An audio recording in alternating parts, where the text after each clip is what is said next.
morning. My name is James Andrews. I'm one of the emergency room nurse practitioners here in the Oshner Lafayette General Health System. Today we're going to be doing some basic splinting.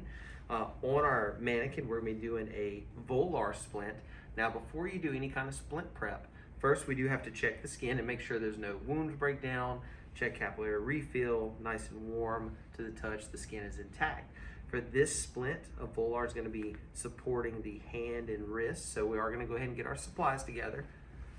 First, we're going to be using a stockinette.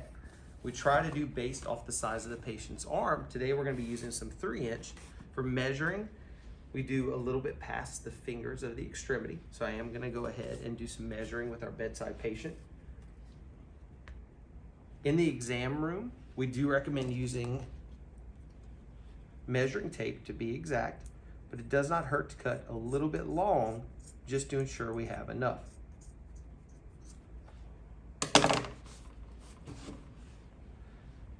Placing it on the patient, you can see we do have enough length for it, so I will go ahead and apply this before I get the next step in the process.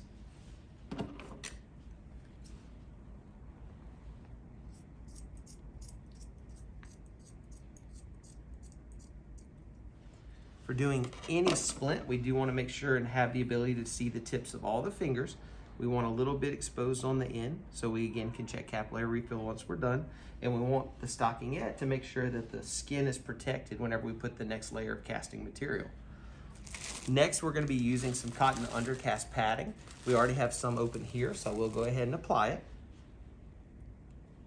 Starting at the distal portion of the extremity, we want to go ahead and put nice, smooth, even layers, wrapping from the distal portion proximal back towards the heart. Because this is a volar splint, I am going to be putting some extra padding along where I'm using as the broken portion, which we're going to be treating the hand and the wrist as that portion. So I put a little extra padding along this area. Again, nice smooth lines and smooth edges before I move on to the next part. Here at our facility, we do use ortho glass. Now it comes in a variety of sizes. You try to get appropriate for the patient's size. With the size and shape of this patient's extremity, we're going to be using the 3-inch for it. So again, with your measuring tape, you would have already gotten the appropriate areas. We're going to go ahead using the bedside and go ahead and measure ourselves.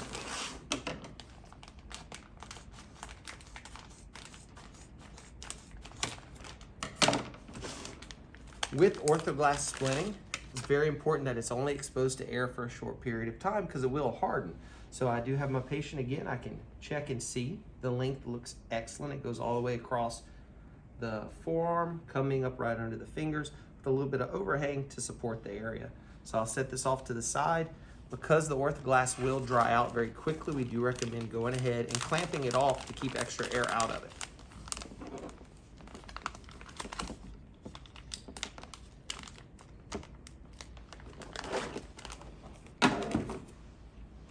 To activate the orthoglass, again, you can use free air, or we do use a little bit of water so we can go ahead and make it activate a little bit faster, and that's what I'll be doing today. A little bit of stretching on the edges just to make sure this hard piece inside is not exposed. Helps protect the patient's skin and is a little more comfortable. And then I'll be adding a little bit of water, again, just to activate the product.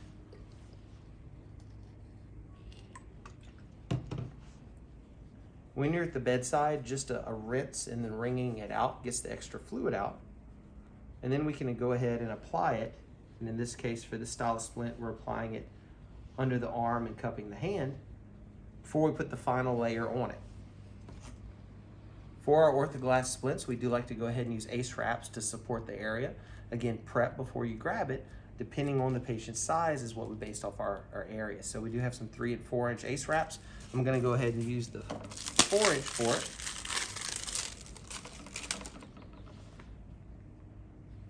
As you gain experience, it's not a bad idea to go ahead and have someone assisting you to get the angles and the edging right. I'm going to be doing this myself today. But you can go ahead, wrapping across, nice, smooth, even lines on it. The first layer of the splint is for support, so it's not going to be the most beautiful part that you're going to place. But you can go ahead and get it nice and smooth and flush. Again, starting distally and working your way back up the arm.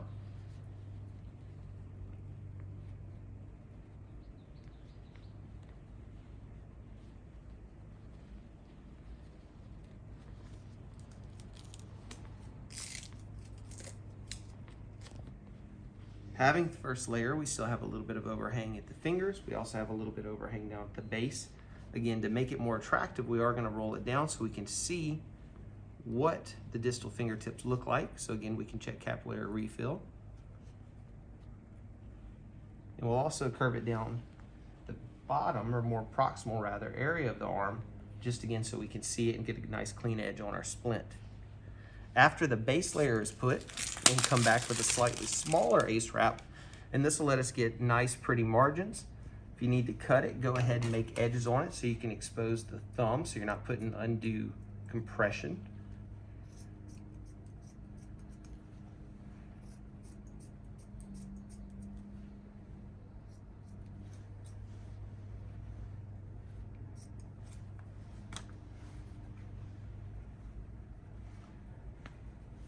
And coming around nice and smooth so we have good lines on it. We'll cut a hole so we can see the patient's thumb, because again, it's all about getting a nice even splinting on it, but we also want nice even compression.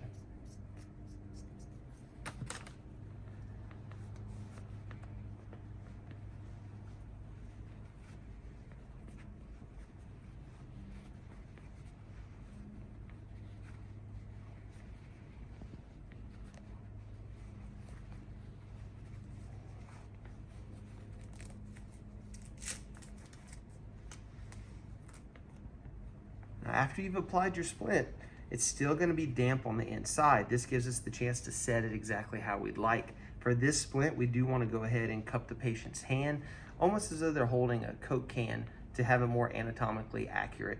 We're not made to go super straight. It needs a little bit of a curve, so just a gentle curve to it.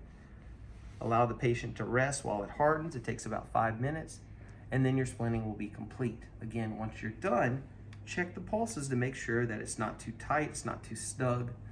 Often patients will complain that the splint feels too tight, that they're having throbbing.